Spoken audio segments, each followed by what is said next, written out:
So guys, जैसा कि हमने पिछले एपिसोड में देखा कि आओ चेन वो पहला इंसान था जिसने इटर्निटियन क्रिएशन के थ्रोन को एक्टिवेट किया था। डिमन गॉड बोर्ड सभी इंसानों को मिटा देना चाहता था। आओ चेन ने इटर्निटियन क्रिएशन थ्रोन की पावर को एक्टिवेट कर लिया था, जिससे उसकी पावर लगातार बढ़ती जा रही थी और वो 9 लेवल के पीक पर पहुंच गया था। वो डिमन एम्परर बोर के हमलों को भी आसानी से रोक रहा था। डिमन एम्परर ने आओ चेन को मारने के काफी प्रयत्न किए, पर वो असफल रहा। वो आओ चेन को छू भी नहीं पाया था और आओ चेन ने एक पावरफुल स्लैश से उस डिमन एम्परर को मार डाला। इस एक स्लैश में इतनी जीवन शक्ति मौजूद थी कि इसने सभी जगह पर हरियाली को फैला दिया था। सभी इंसान काफी खुश थे क्योंकि अब वो बच गए थे। हाओ चेन ने सभी को आगे बढ़ते रहने को कहा था। अब हम ड्रैगन रेसिस्टिंग पास के बर्फीले इलाके का सीन देखते हैं, जो उस ट्रायल ग्राउंड से कुछ ही दूर था। शेन इन वहाँ मौजूद होती है। उसे हाओ चेन की काफी फिक्र हो रही थी क्योंकि उसे ट्रायल में गए हुए काफी दिन हो गए थे। माइडू भी वहीं टहल रहा था, पर चारों तरफ बर्फ होने से उसे भी ठंडी लग रही थी। उसे छींक आने लगी, जिससे वो बचने के लिए चेनिंग के पास चला जाता है। चेनिंग उसे उठा लेती है और वो शेनिन से कहती है कि डिप्टी लीडर 7 दिन हो चुके हैं। मुझे समझ नहीं आ रहा कि लीडर हान यू और जांग फेंग उन डिवाइन थ्रोन ट्रायल में कैसा परफॉर्म कर रहे होंगे। कहीं उन्हें परेशानियों का सामना तो नहीं करना पड़ रहा होगा।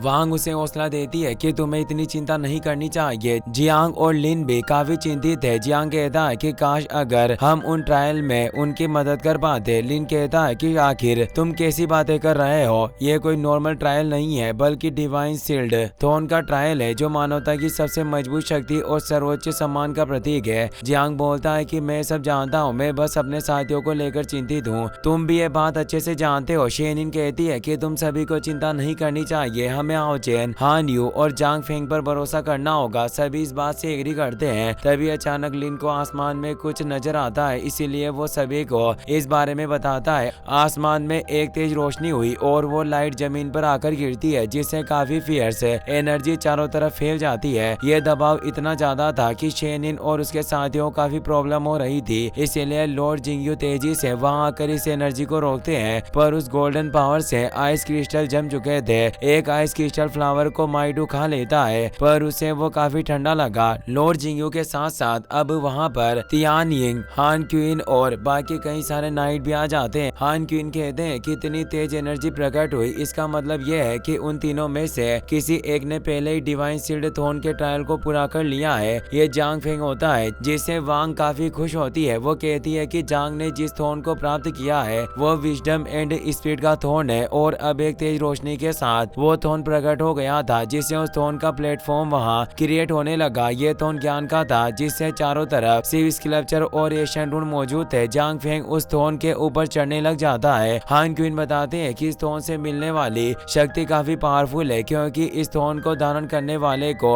अधिकार की आंख मिलती है, जो सब कुछ देख सकती है, जिससे जांग फेंग बैटलफील्ड में सब कुछ गहरी अंतर्दृष्टि से देख सकता था। वो दुश्मनों की चालों को पहले ही समझ सकते थे, जिसे इसे ग्लोबल मेंटल एम्प्लीफिकेशन के नाम से जाना जाता था और इस डिवाइन थ्रोन को विजडम एंड स्पीड का थ्रोन कहा जाता है। अब जांग फेंग उस थ्रोन पर बैठकर उसे पूरी तरीके से एक्टिवेट कर लेता है। इस थ्रोन से निकलने वाली प्योर एनर्जी वहां चारों तरफ फैल जाती है। शेनिन और उसके सभी साथियों को अजीब सी फीलिंग हो रही थी और वो खुद को तरोताजा महसूस कर रहे थे। जियांग कहता है कि एनर्जी मुझे काफी शांत महसूस करवा रही है और मैं किसी भी चीज को लेकर चिंतित नहीं हूँ। लिन कहता है कि इस थ्रोन का स्पिरिचुअल एम्प्लीफिकेशन है, यानी ये विजडम एंड स्पीड थ्रोन लोगों के दिलों को उत्साहित कर सकता है, जिससे हम अपनी पूरी पावर के साथ फाइट कर सकते हैं और हम सभी का ध्यान भटकाने वाले विचारों से दूर रह सकते हैं। वांग बताती है कि यह सब सिंहासन के एक्टिवेट करने की वजह से नहीं हुआ, बल्कि यह सिर्फ इस थ्रोन के प्रकट होने से हम इस सिचुएशन एम्प्लीफिकेशन को महसूस कर पा रहे हैं। तो तुम सोच ही सकते हो कि जब थ्रोन की पावर को पूरी तरीके से एक्टिवेट किया जाता है तो इसका प्रभाव कितना पावरफुल होगा। वाकई एक डिवाइन शील्ड थ्रोन होने के योग्य है। चेनिंग कहती है कि मैं काफी उत्साहित हूँ कि अगला थ्रोन आखिर कौन सा होगा। तभी वहाँ एक और थ्रोन एनर्जी प्रकट होती है। उस एनर्जी को देखकर हान क्वीन और बाकी नाइट भी चौंक गए थे, क्योंकि आज पूरे मानवता के इतिहास में ऐसा पहली बार हुआ था जब एक बार में ही 2 थ्रोन एक्टिवेट हुए थे। जियांग और लिन भी खुश होते हैं। हान क्वीन देखते हैं कि उस थ्रोन एनर्जी के बीच उनका पोता हान यू है, जिससे वो खुश हुए। उन्हें याद आता है कि बचपन से ही वो एक महान नाइट बनना चाहता था, पर जब उसके माता पिता को बेयर डिमन गॉड ने मार डाला था तो गुस्से की आग में भड़क उठा था। उसके अंदर नफरत पनप रही थी और ट्रायल के दौरान उसने हाओ चेन के ऊपर पर नियमों के विरुद्ध हमला किया। इस वजह से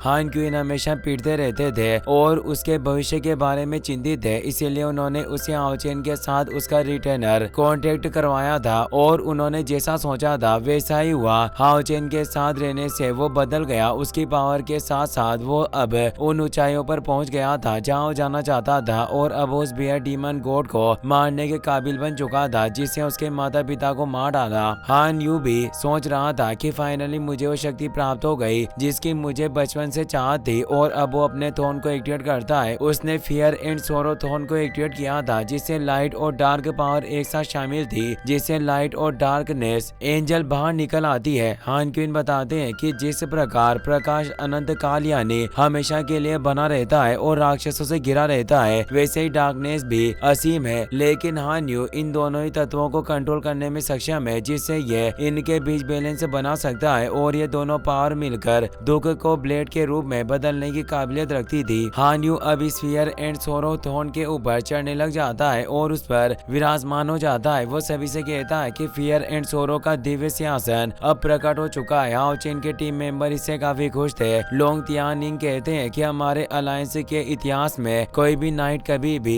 इस थोन को हासिल करने में सक्षम नहीं रहा, क्योंकि इस फियर्स एंड सोरो के डिवाइन सीन थोन में लाइट के साथ साथ डार्क पावर को भी कंट्रोल करने में सक्षम होना पड़ता है और कोई भी कभी इन दोनों पावर को एक साथ कंट्रोल नहीं कर पाया, क्योंकि ये दोनों ही एलिमेंट एक दूसरे के पूरक होते हैं। लॉर्ड जिंगू कहते हैं कि हान यू का जन्म लाइट एलिमेंट के साथ हुआ था, पर फिर भी उसे एक डार्क एबिलिटी वाला वन आई बीस्ट माउंट मिला और इससे ही उसे डार्कनेस को कंट्रोल करने की पावर मिली और वो इस फियर एंड सोरो थोन के ट्रायल को पार करने के काबिल बन पाया। वहाँ मौजूद नाइट सोल्जर कहते हैं कि यह वाकई काफी अच्छी बात है, अब हमारे पास 2 और पावरफुल डिवाइन नाइट मौजूद है। हमारे मानव इतिहास में ऐसा दृश्य पहले कभी नहीं देखा गया और अब 6 डिवाइन थोन में से 5 थोन सक्रिय हो चुके हैं और अब सिर्फ आखिरी सिंहासन बाकी रह गया है जो इटर्निटी क्रिएशन का डिवाइन थोन है। हान क्विन बताते हैं कि सबसे पहले जब हमारे इस होली डीमन कॉन्टिनेंट पर यह डिवाइन सील थोन उभर कर सामने आया था तो इसने हमारी मानवता को विलुप्त होने से बचाया था और डीमंस का खात्मा किया और उस बात को गुजरे हुए 6000 सालों से ज्यादा हो चुके हैं और अब सभी इंसानों की यही इच्छा बन गई है कि वो देख पाए कि आखिर वो कौन था जिसने उन्हें बचाया था। यानी किसी को पता नहीं था कि हाओ चेन वो व्यक्ति था जिसने 6000 साल पहले मानवता को बचाया, क्योंकि उस समय भले ही जियो हुओ को हाओ चेन का नाम याद था पर समय के साथ साथ लोग ये नाम भूल गए, क्योंकि हाओ चेन उस दुनिया में सिर्फ थोड़े वक्त के लिए गया था और वो उनके बीच इंसान से बढ़कर एक भगवान की तरह था। लॉर्ड जिंगू कहते हैं कि भले हजारों सालों से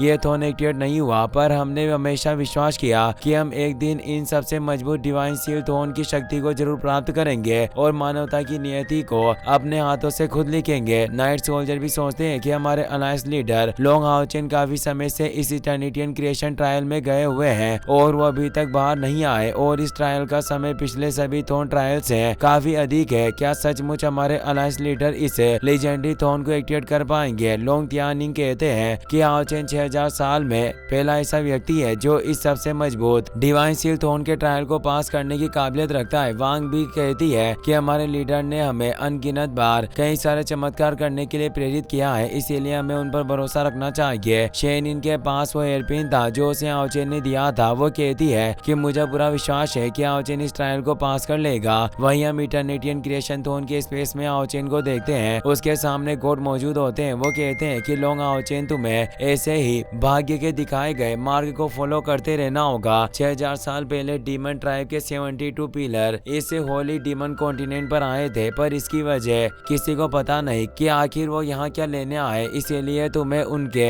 आगमन का सच्चा कारण जानना होगा। तुम भाग्य के चुने हुए व्यक्ति हो और वो उसे अपनी पावर से ब्रह्मांड में ले जाते हैं और बताते हैं कि यह तारों से भरा हुआ आकाश असीम है। यहाँ इस अर्थ की तरह ही कई सारी दुनियाएं हैं, इसीलिए ब्रह्मांड अनंत है। जब तुम इस दुनिया में अपना मिशन पूरा कर लोगे तो फिर तुम कई और दुनियाओं की यात्रा करोगे और नए मिशन पर जाओगे। यानी सभी डीमंस का खात्मा करने के बाद हमारा हीरो हाओ चेन मल्टीवर्स में जाएगा। गॉड को उम्मीद थी कि हाओ चेन इसके लिए तैयार रहेगा और अब उस थोन की तेज रोशनी होती है और बाहर उस पार पर भी इटर्निटियन क्रिएशन का थोन उभर कर सामने आ गया था। जियांग और बाकी सभी ये देखकर खुश होने के साथ साथ चौंक जाते हैं कि यह वाकई इटर्निटियन क्रिएशन का थोन है जिसे हाओ चेन ने एक्टिवेट कर लिया है। इसी के साथ ये एपिसोड यहीं पर खत्म हो जाता है। है। वीडियो पसंद आया हो तो अपने दोस्तों के साथ शेयर करना, साथ ही इस वीडियो को लाइक करने के साथ साथ चैनल को सब्सक्राइब जरूर कर लेना। Thanks for watching.